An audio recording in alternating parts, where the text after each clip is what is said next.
বলেছি ঠিক বলেছি। দাঁড়াও দাঁড়াও সিস্টার, আমি তোমার প্রশ্নের উত্তরটা দিচ্ছি। তুমি বলেছিলে না আমাদের বাড়িটা হোটেল হয়ে গেছে। এই বাড়িটা অনেক দিন আগেই হোটেল হয়ে গেছিল। হোটেলটা তো তুমিই বানিয়ে দিয়েছিলে, মনে করি দি।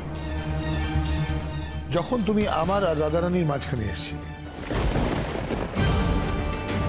তখন থেকে তো এই ব্যানার্জি বাড়ি হোটেল হয়ে গেছে। আর সেই ট্রেডিশনটাই সমানে চলছে। হোটেলের অভ্যেস তো তোমার আছে। ইনফ্যাক্ট তোমার অসুবিধা হচ্ছে সংসার নিয়ে। কিন্তু এটা বুঝতে পারছি না হোটেল নিয়ে আজ তোমার এত আপত্তি কেন? Debjit, you're crossing your limit. তাই নাকি? Is it? বাহ, তার মানে আমার লিমিট কি তুমি সেটা ভালো করে জানো শ্রেষ্ঠা, তাই না?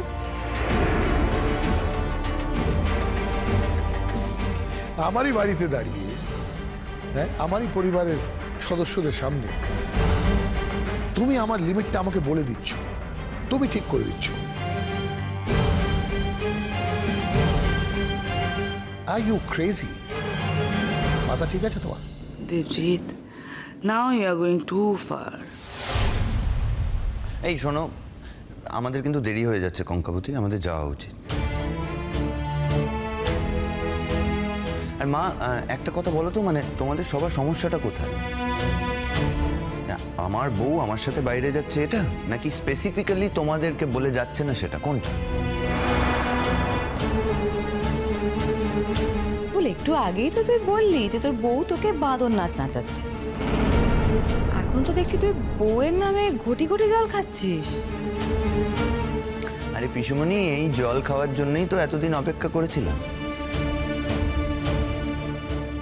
দুঃখের বিষয় কি বলতো, যে একটু আগে এই কথাটা একবার হয়েছিল, আমি বলেছিলাম, কিন্তু আমি যতটুকু বলেছি তোমরা শুধু ততটুকুই বুঝেছ। যেটা বলিনি সেটা বোঝার চেষ্টা করো। আসলে তোমাদের মেধায় তো জং পড়ে গেছে, বুঝবে কি করে? আর আমি তো সবচেয়ে অবাক হচ্ছে আমার মাকে নিয়ে। আমি শুনেছিলাম মা নাকি খুব মেধাবী ছাত্রী ছিলেন।